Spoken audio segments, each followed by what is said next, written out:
I've known Julie for a really long time, but I'm very excited because I've never actually heard you speak before. She has the most wonderful reputation at Cal State Long Beach, and anybody who's been through her classes will tell you what a wonderful professor she is. And so we are delighted this morning to welcome Julie O'Donnell. Thank you. Good morning. I have a loud voice anyway, so sometimes when people put me on mics, they say, please don't talk very loud, but then I can't help it. So if I annoy anyone, let me know. This morning, I want to talk to you about resiliency, which is like an incredibly important thing that I think sometimes people overlook in the social or health services about our kids and families. Before I get started, I'm going to tell you that I have way too much for an hour today, and so I was a school social worker, so I'm very cognizant of about an hour, but then I have this, oh, the mic goes up, okay. How's that? Is that better? Okay. So, but I have like this dual. Technology never really works. Is that okay? Yeah? Okay. So I have this dual thing that goes on, and so I think, oh my gosh, I have to give them all the possible information they need. And then I say, oh no. They have to be able to hear. And then I say, oh no, but they need to be entertained and they need to be involved and have fun. And then I say, academic, entertainer, and then, you know, so I tried to put all this in today. I'm pretty sure that if I hadn't got a B in beginning acting, I would be on my way to testify before Congress after getting out of rehab. But instead, I'm here with you guys this morning. I have handouts that follow kind of like the presentation. They're not exactly like the presentation. I do that sometimes because it tries to help keep my students involved in my classes. It's just, the reason it's done today, though, is just because I had some better ideas yesterday. So they might be slightly different. If we don't get through all the information today, at least you guys have it, and we all know that it's easy to get a hold of a university professor, so you can always ask me anything that you need later. So what we're going to talk today about is the idea of resiliency. And I think that resiliency is incredibly important because it embraces like all that is good about humans.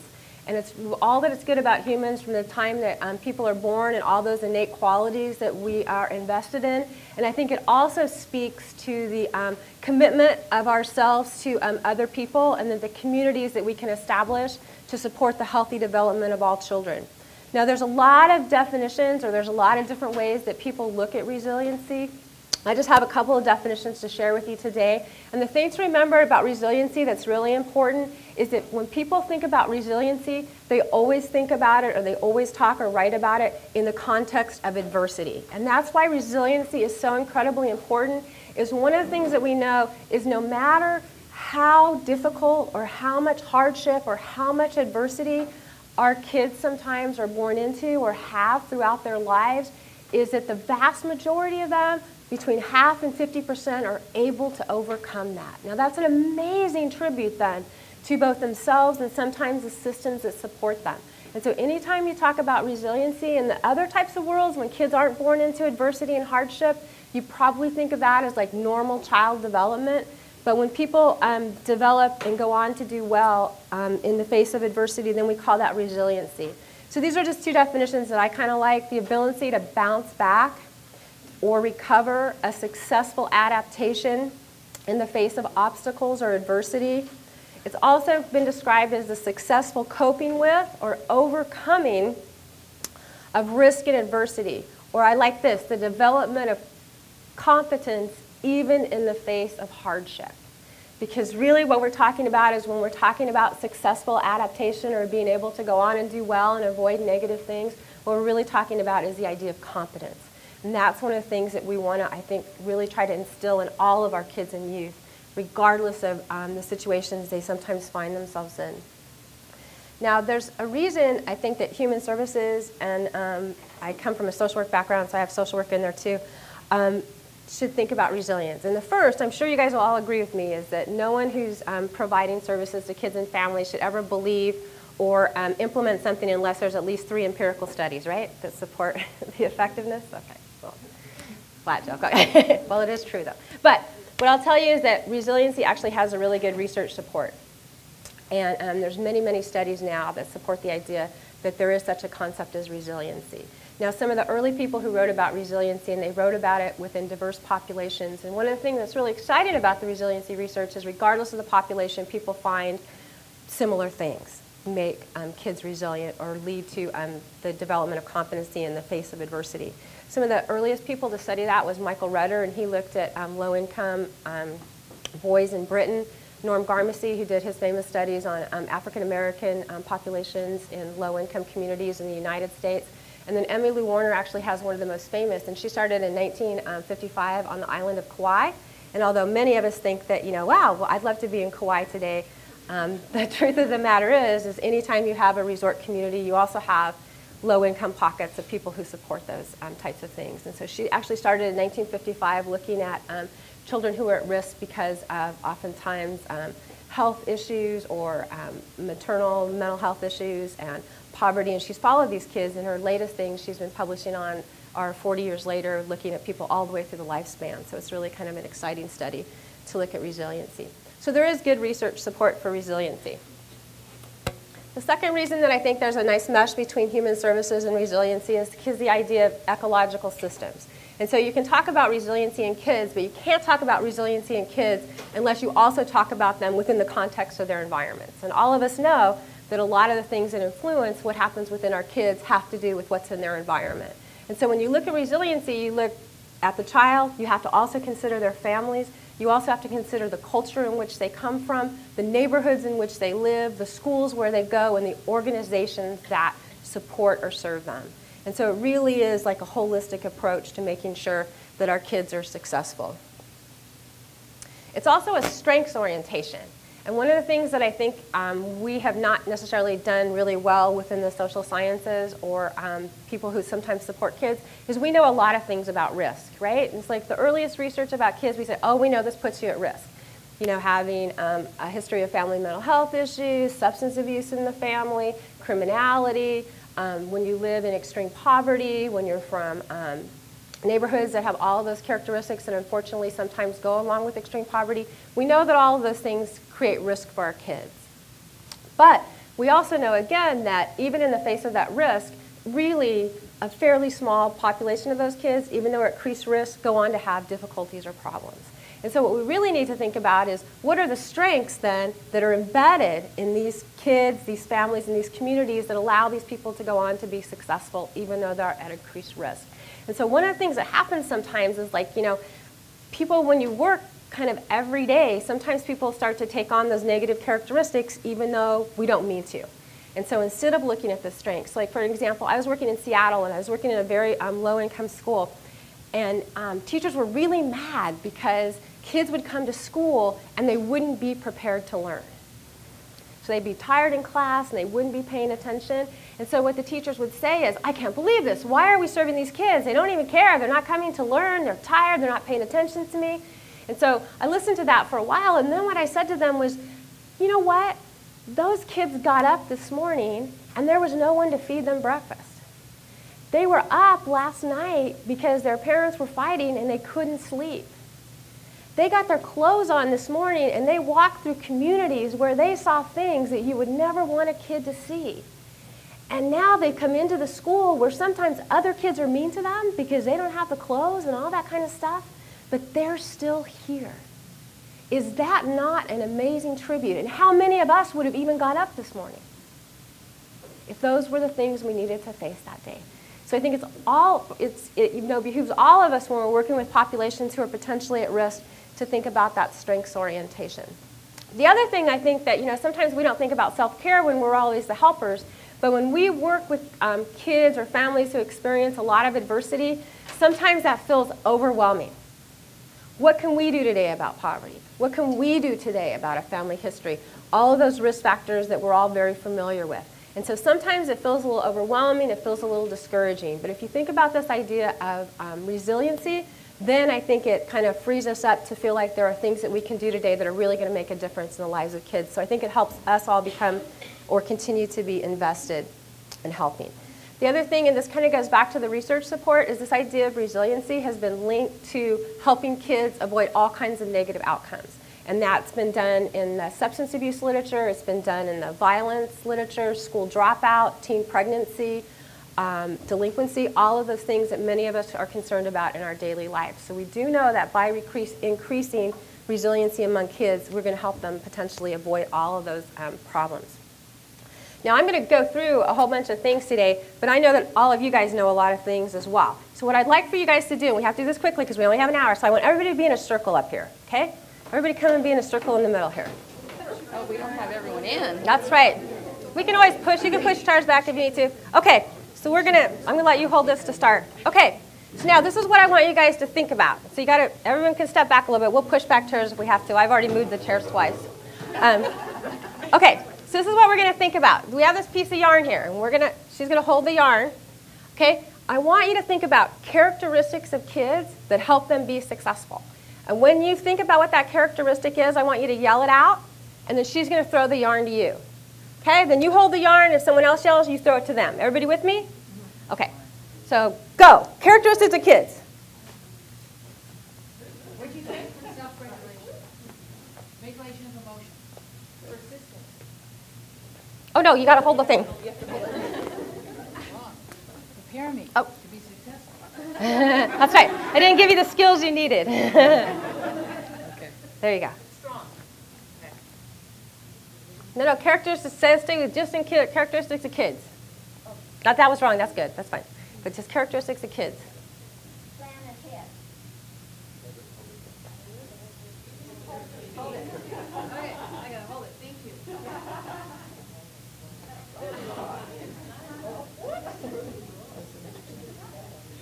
Creativity. Assertive. Oh God.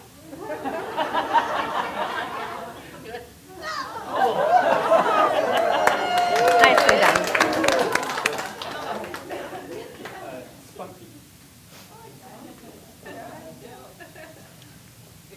Okay, are we good? So I want you guys to pull those tight, and then I want you to come close together, pulling them tight. So we're going to have to come together.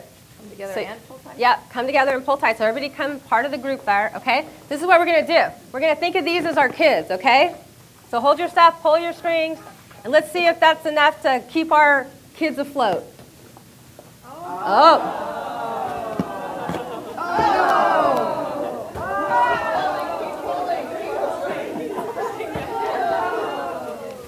Okay? Whoop. Okay, so we got one. Okay, now let's go back though. So let's all go back.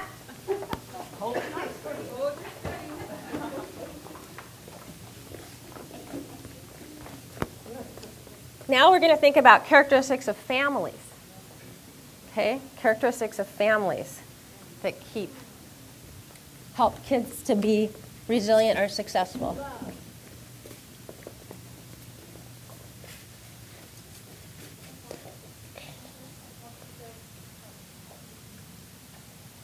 Tight again, and let's go in and let's see what happens now.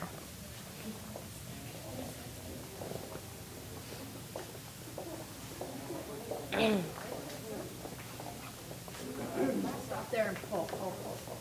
Stop moving, but pull. Those of you guys that might not have strings, you might need to help too. Okay, ready? Here come the kids. Oh, there's one. Oh. Oh, I'm sorry.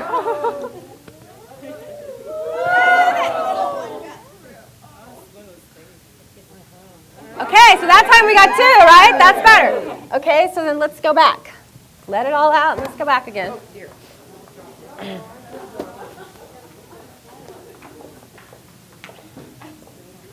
Okay, now we're going to look at, characteristics of schools or organizations that help kids be successful.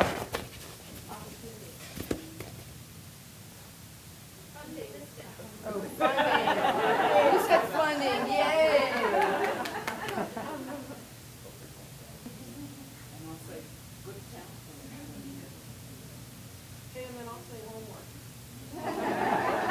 Okay, and then after homework, we're coming back in.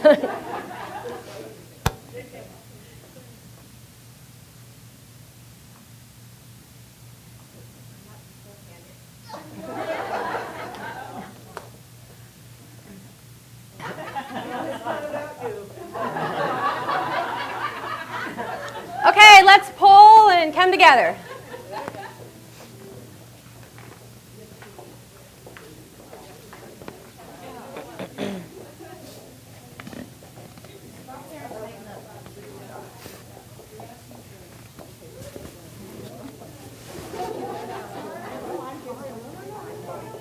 Okay, everybody ready? Oh. Okay.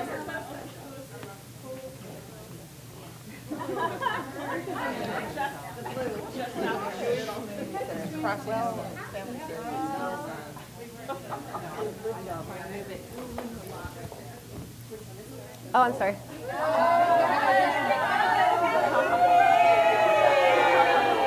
Okay. All right, everybody come back out. Okay. So now we're going to do one more. Okay? Because we still have some falling through the cracks. What are characteristics of communities and neighborhoods that help kids to be successful?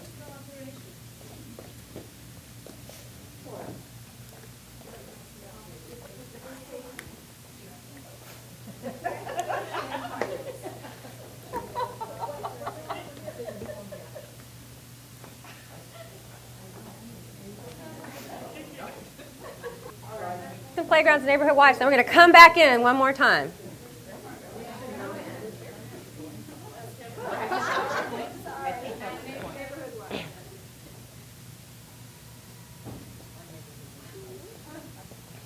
Okay, let's try one last time then to catch our balls.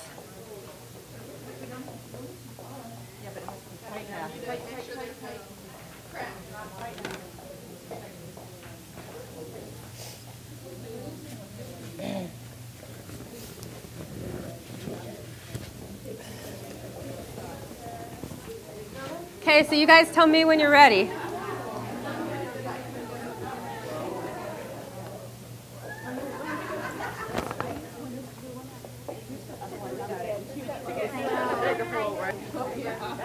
Okay, ready?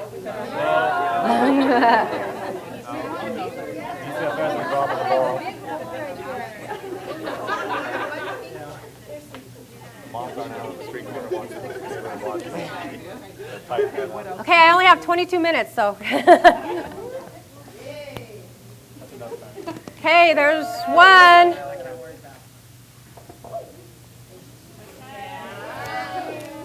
There's two.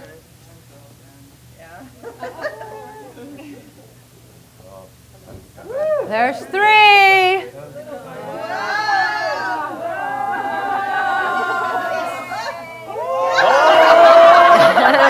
Okay. Okay, very good. Okay, there we go. We saved them all. Nobody fell into the hook. So you guys can just drop this. You guys can just drop the string. So let's just think for a second. What did we learn? The village. Okay, so wait. Okay, so I heard teamwork, right? Everybody has to come together if we want to make sure that our kids are successful. Yes. To me, this looks like a matrix. Okay. And that you need all of those lines in order to accomplish your goal. You need everyone and everything. Okay, you need everyone and everything. But all those groups have to collaborate because we could have strings and it's all, but there were still holes and gaps that we would adjust, define and tighten the holes and the gaps. So really have the collaboration between all the different levels. So you have to have a systematic way of making sure that things. Drop their string, someone had to pick it up for them. Okay, absolutely. Any other things, people? Commitment. Okay. Save those kids. Okay, right. Everybody had to be there, right? Really committed to be child-focused on that. Any other things? Working together and Go ahead. together. We all had to work together. Okay. What? Moral support. Oh, moral support. Very good. You have to be patient. Patient. That sometimes that takes a process and stuff like that. Other things potentially. Go ahead. You also have to see it. You have to see. Right. Absolutely. You have to believe that that can happen. One of the things. Go ahead. Also, it takes quantity as well as quality. It wasn't just that we had the good strings, we had to have enough of the strings to hold them. Good. I was going to say, and being on the same wavelength, the same mindset, because I noticed there were several words that were used that could have been applicable to either of those situations that you were referring to. Great. And adapted. We would have to adapt, depending whether it was a bigger ball or a smaller ball, we had to adapt. Even at the last minute. There you go. At the last, that's right. So you had to get her shoulder in there. Have that, get that extra service in there with that shoulder going. And concern for one another, because everyone helped each other get the ball and help. Okay. It was all about the kids. It was. It was all about them, not about any of us doing what we were doing. It was about them, keeping them safe, which is why we do what we do. So what do you think it meant? So like the first time when we were talking about characteristics of kids, we didn't catch any balls. Okay, then we had kids and families and we caught a ball. Then we caught 2 balls. Then we caught all the balls. What do you think that that means in terms of They can't do resiliency? it alone. Okay, you can't do it alone, right? As it's that some people might. Okay, so some people might go just because of themselves. Right. Some people might be able to go because of themselves and their families. But some people are going to need families, communities, organizations, all working together for them to go on to be resilient. Okay? So you guys have finished my presentation. That's really smart.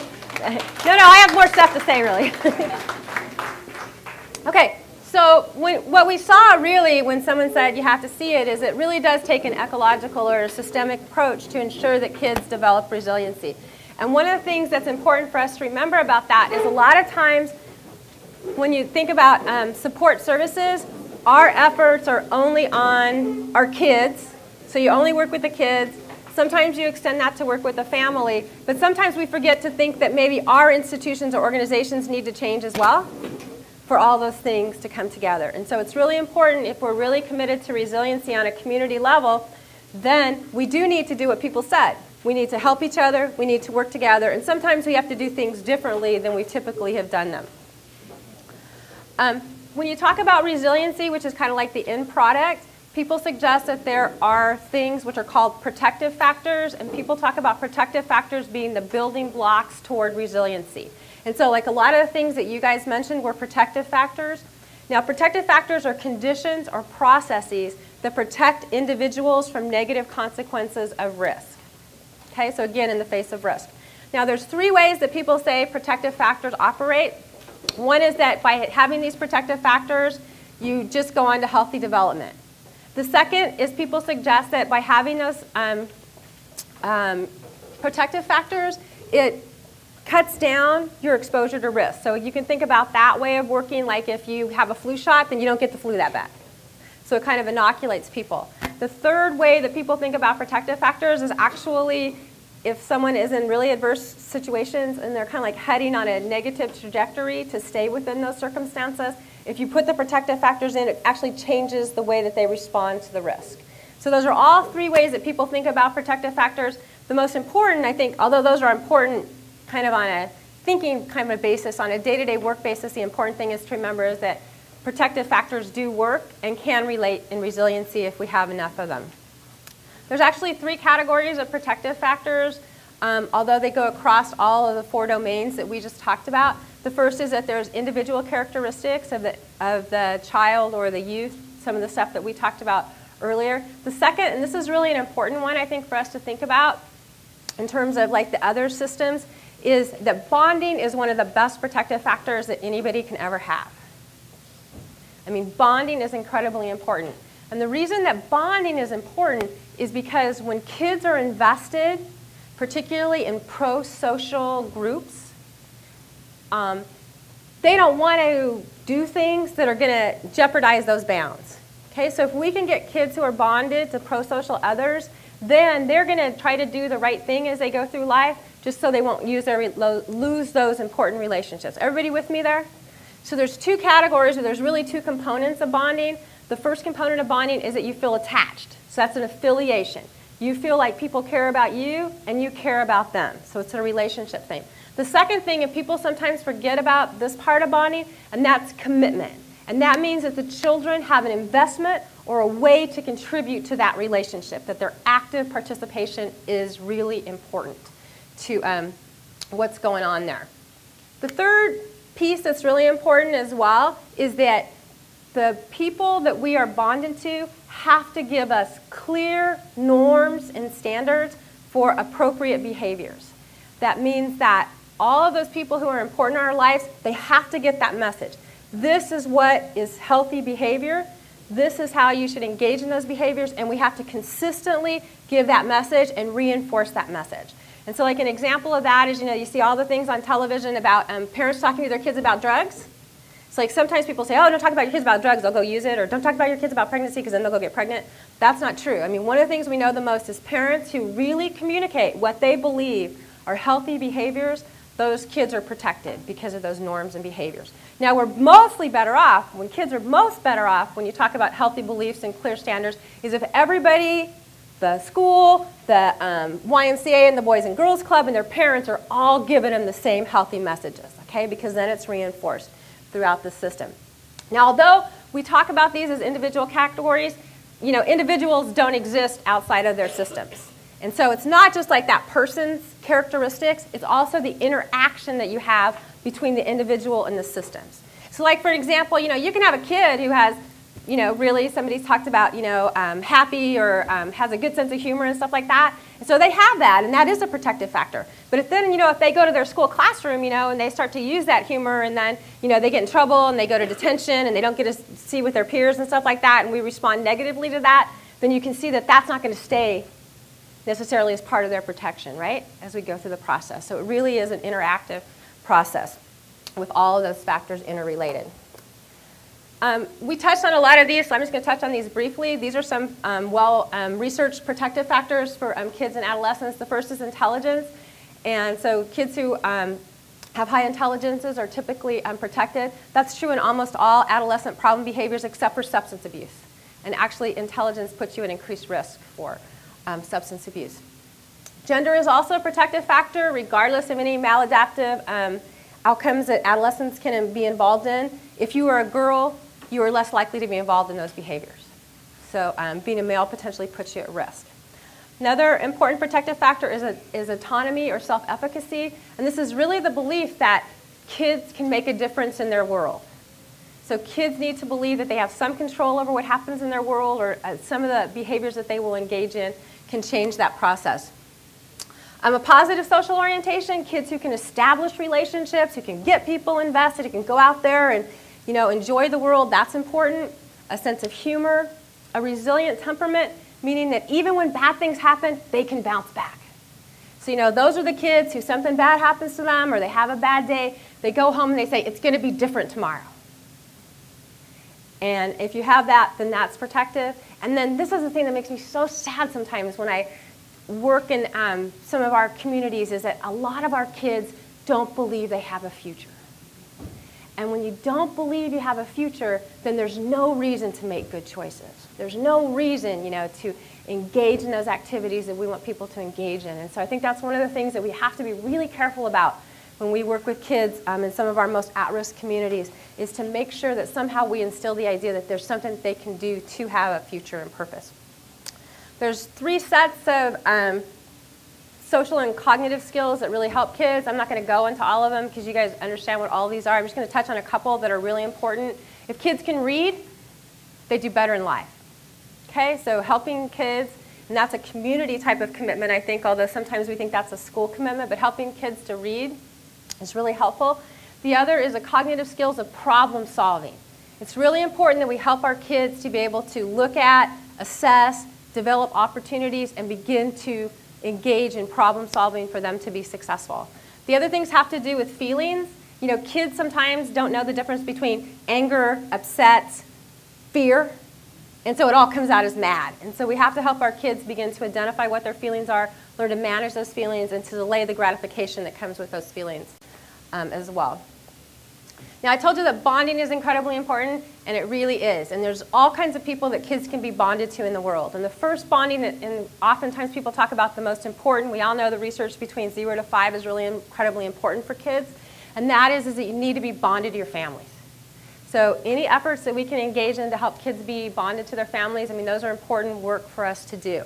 Now, the research, though, says if you're bonded to at least one person in your family, you don't have to be bonded to everybody. You can be bonded to grandma, you can be bonded to dad, you can be bonded to somebody. As long as you're bonded to one, that's enough to give you protection. The second group of people that people can be bonded to, and you see this a lot, you say, why were you successful? You say, oh, my second grade teacher. They were really important to me. And so if you have ways to be bonded to teachers in schools or school staff, then that's important bonding. A third group of people that bonding can be protective with is if you're bonded to pro-social peers. Now this is a problem sometimes because what happens sometimes is good kids all hang out with good kids, bad kids all hang out with bad kids. When we do groups, we put all the bad kids together. I mean, all that kind of stuff. That's not good, okay? Because this is what we know, is we know that if you only have good friends, you are on a good trajectory. If you have some bad friends, I'm just using bad, not that I ever think kids are bad. That's what my son always says. There's no bad kids, Mom. I wish I hadn't told you that. So if you have your bad kids here and you have your good and you have bad and good friends, or you have a mixed peer group, then you're kind of on a good trajectory, but you could go the other way. But we know that one of the biggest predictors of whether kids don't have good outcomes is that they're bonded to kids with not good values and things like that. And they are pretty much on a negative trajectory, which we really need to get that bonding. So if we can find ways within our organizations or institutions to help kids develop positive peer groups, then that's really important. Another thing is all adults in the community, just like school staff. So if you are staff in after-school programs, if you are staff in community organizations, I mean, trying to develop personal relationships with kids. And that's not necessarily just providing them with services. That is developing personal relationships with them. Remember, because bonding is that they are attached to you, they are affiliated, they care about you, and they have a way to contribute to making sure that your relationship stays good. When you have kids, particularly children of color, it's really important to help them to develop a positive ethnic identity, because you can be bonded to culture, and then that's protective for kids too. Sometimes when people talk about culture too, you do see a lot of evidence that suggests that kids who have religious or moral types of commitments to organizations, then that's protective as well. So you can think about culture both as ethnicity and then as potentially religious. And then organizations. I mean, just like people say, you know, the teacher saved my life, you know, you see people too who came out of bad situations. They say, oh, you know, I was so invested, you know, in the YMCA. That really saved me. I have a little guy that who came out of one of the worst situations, and now he's graduating, he's going to go to college and stuff like that, and he always says, it was the library. Because that's where he went. I mean, after school in his community, he went to the library, and they were nice to him. And they let him stay, even though probably he wasn't the best library person in the entire world, but they reached out to him there. So those organizations and things can really make a difference in the lives of kids. Now, it's great to be bonded, but if the people that you're bonded to don't give you these healthy norms and expectations, then that's not so good. And so like the best example of that, you know, is in 1979, most of you guys weren't here then, but we started this thing that said, just say no. And in 1979, about 11% of our kids were using drugs almost on a daily basis. And so like we started those things, we teach them in classrooms, and we say, sign the pledge, just say no. I think they still do that, because I was telling my son this morning, my 7-year-old, I said, I'm going to go do this presentation. And he said, oh, what are you doing it on? I said, well, you know, how kids can be successful. He says, well, you know, I signed the pledge yesterday. I will never smoke or drink. And so they're still doing it. But anyway, so what they found is that was pretty effective, because people went from 1979, 11% of our kids using almost on a daily basis. In 1991, only 2% were. That's a good thing. And when they looked at those 2%, though, you know who was still using? Of those 2%, the kids who were still using were those who used drugs, and they found that was really a good thing to do. I mean, they felt good and all that kind of stuff, because we all know that substances are reinforcing and things like that. The other group of people, though, who were still using drugs were those kids who were not bonded to the people who were telling them it wasn't a good thing. And so if you don't have that bond, there's no reason for you to believe the norms or the things that people are communicating. So that's incredibly important. One of the things that's really important, too, is that all of the people in our lives, whether that's family members, whether that's school, whether those are community organizations, we need to say to our kids that they can be educationally successful. Whether that's college, whether that's trade school, regardless of what that is, we have to give them that message. I had a student the other day, and she's doing a practicum in a foster care agency, and so she was trying to get foster kids to visit the community colleges, because one of the things we know is that foster kids are at risk not to finish academically or not to go on to college. And when she told the executive director that that was something she was going to do, he said, oh, forget it, these kids aren't going to college. And I said, you know what? He's right. because the people who are important in those kids' lives are giving them the message that that's what's going to happen to them. And so unless we do have these high expectations for kids, unless we do say that these things are possible, they're not going to believe it's possible.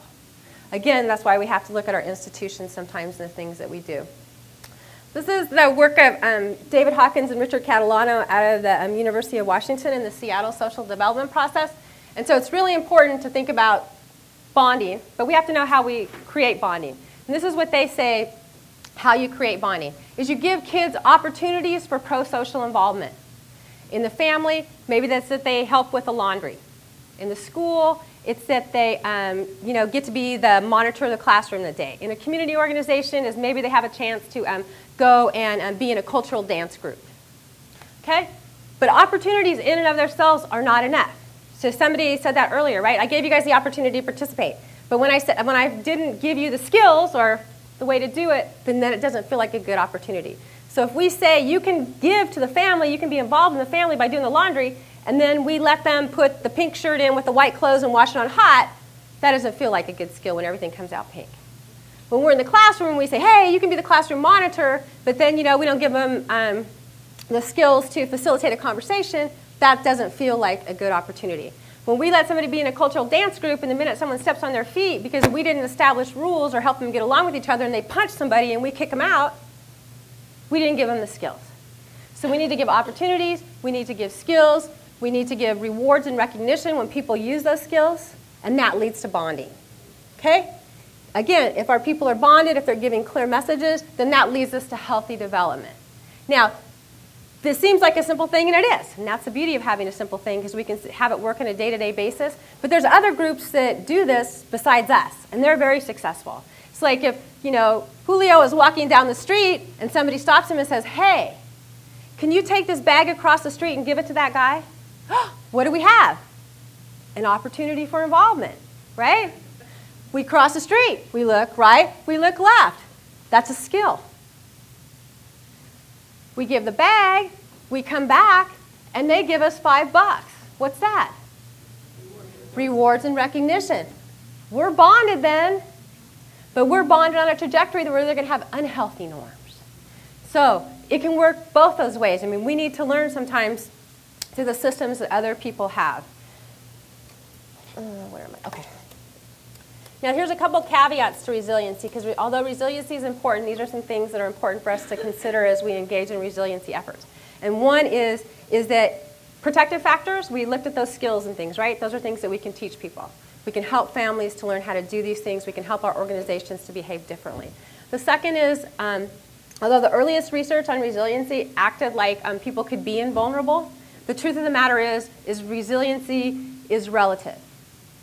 And so what that means is that you're not born to and always resilient, is that any of us could really be overcome by adversity that would stress our coping capacities and things to the maximum. And so any efforts that we have to engage in resiliency just can't stop and say, oh, they're resilient. We have to make sure that those supports are in place kind of across time. The third thing is if you really want to be effective in terms of helping kids go on to positive outcomes, in addition to working on resiliency, you also have to reduce risk, because if you have enough risk, it's really hard to put enough protection in place. Okay, so we have to do those kind of simultaneously. And the third thing is we saw before, it's really an interactive process. If you look at best practices, what I have in the next few slides, I'm just going to talk about this briefly, and then what I have in the final few slides is if you are designing programs like for children, for families, and for your organizations, these are specific things for you to consider or empirically supported interventions. So I'm just going to touch on what is really the best thing. And the best thing is what you guys all talked about earlier, is that everybody has to come together. Okay, everybody has to come together. And so one of the things that we know is it's really important, the earlier we can intervene, the better. When we were establishing a juvenile crime prevention program in downtown Long Beach a number of years ago, we did a lot of focus groups with people, and we talked to one policeman, and they said, when should efforts start? And he said, when people are pregnant, and that's actually true. The earlier that we can help people to understand like child developmental patterns, the earlier we can help people understand how to help their kids bond to them, the better off we are. The second is you really need to have multi-year programs. Okay, the longer that we can provide supports and capacity to kids, the better off they are. and it's always good to have research-supported programs. And so what I've included, like in the second page of anything that looks like children to families, are those things that have actual empirical support that they can, in fact, increase protective factors and resiliency. You also have to design your programs to create bonds. It doesn't matter what program you have. There's a program in town, the Youth Institute, and I do a lot of research on that. And that's a technology program. I mean, they're bringing in high school kids from, a lot of adversity. They're not taking the cream of the crop. They're taking the kids who actually write a story about this is what my life is like. So they take those kids in. And then they teach them technology skills, which seems like then you get technology, right? But I mean, they use it with positive youth development things. And when you talk to those kids or you do the evaluations on those kids, that totally changes their lives. They feel bonded to the people who work there. They have new friendship groups that they didn't have before. And all of that, again, is because the program, although it's about technology, your programs could be about anything, but you should still design it so that people are having those positive relationships with those pro-social people. And the final thing, and that's what we talked about too, is that you have to have comprehensive programs. And so we need to have a stream where we're working with individuals, we're trying to make organizations, we're trying to make our communities all safe and compatible for resiliency efforts with kids. Okay, so I think that I am at 8:30 now, if the clock that I borrowed is right. 9:22. 9:22? Oh, I can talk some more? Okay. All right. So let's just go over kind of like the general things.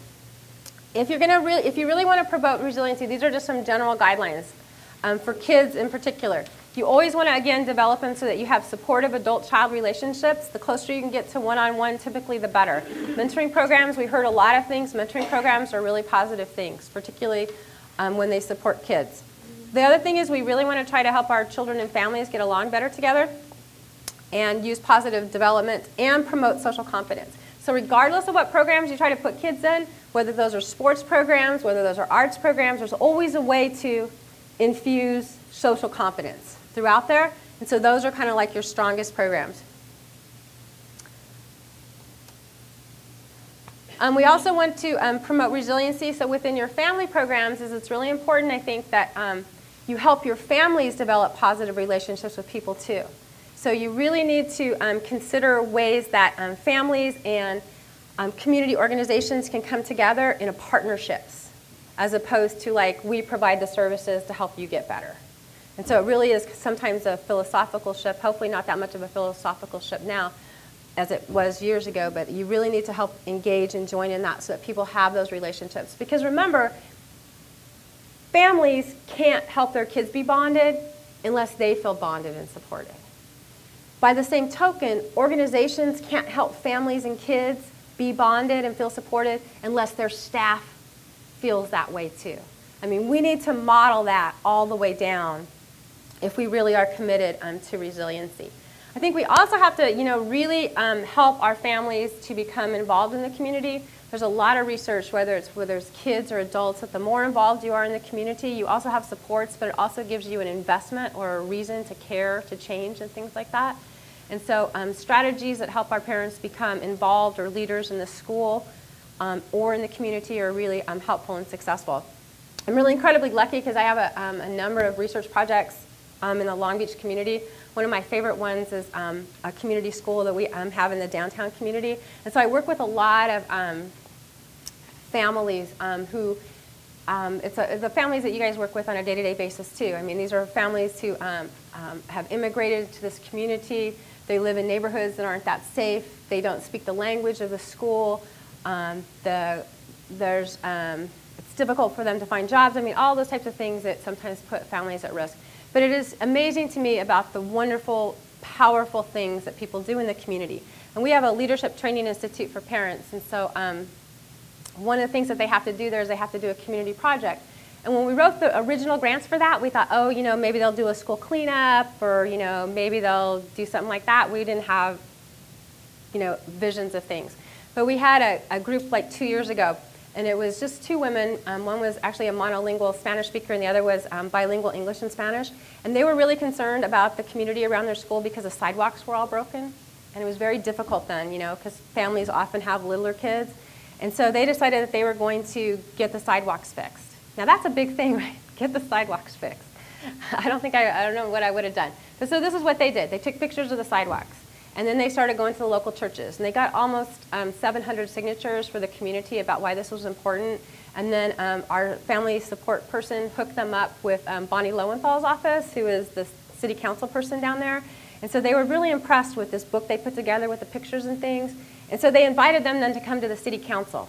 And so they made a presentation at the city council about this. Again, just 2 women out of this leadership group who were volunteering at the school, made the presentation before the city council. The city council actually voted that night to reprioritize so that their streets would be done in like 6 months as opposed to the 3 years, which was the original plan. So all of that was great, but this is what she said when she talks about that. She said, you know, I was really proud. I didn't think I could ever do it. But when I looked up and I saw my daughter, and afterwards she said, Mommy, I am so proud of you. Now I know I can do anything. She said, that was the most important thing. So if we can help, right, our parents to become involved, to make a difference, and that's a message that goes to their kids too. And as well as, you know, it's great that the sidewalks were fixed for all of us too. But I mean, I just love that when she told that story, because she said, Mommy, I was so proud of you. So one of the things that we can do then, again, is for us as community service organizations or providers or schools, what we need to do is we need to nurture and support our staff because they can infuse that with other people. We also need sometimes to provide training and support. Some of that training that might be helpful is training on resiliency, training on how to successfully engage families and look at communities, cultural diversity. There's a wide range of trainings that you can think on as well as I can, but those are some of the things that I came up with. The second is anytime that we can create family centers where kids and families can come together, they can learn together, they can engage in good activities, they can be safe. I mean, the truth of the matter is many of our neighborhoods don't have those opportunities. So you go to some neighborhoods, kids are safe, they have all kinds of things to do. If we can, you know, open those family centers, whether those be in schools or whether those be in communities, and establish those positive norms, and those are good things for us to do. We also do have to have high expectations. You know, we have to give the message to our kids is that you can achieve, you can do, it is possible. And we can provide them with role models. I mean, many of us came out of the same backgrounds that our kids come out of. And so then it's important for us to step up to the plate and say, you know what, I did it. Let's think about how you can do it as well. And so I think that those are important things for us to consider as well. And of course, you guys touched on that, so I don't have to touch on it, but it's only through the efforts of everybody together. And that last slide just talks about some different players who can come together. And resiliency is a big topic now. People talk about funding and they laugh, but we all know that funding is continually a concern, right? And so there are a lot of things coming down right now because people are interested in resiliency and changing things and stuff like that. So I think that potentially there's some funding support that goes along with that, or funders who are involved in that. But in any event, I appreciate your guys' participation this morning, and thank you for letting me come and have a dialogue with you, and best of luck on all of your efforts within the community.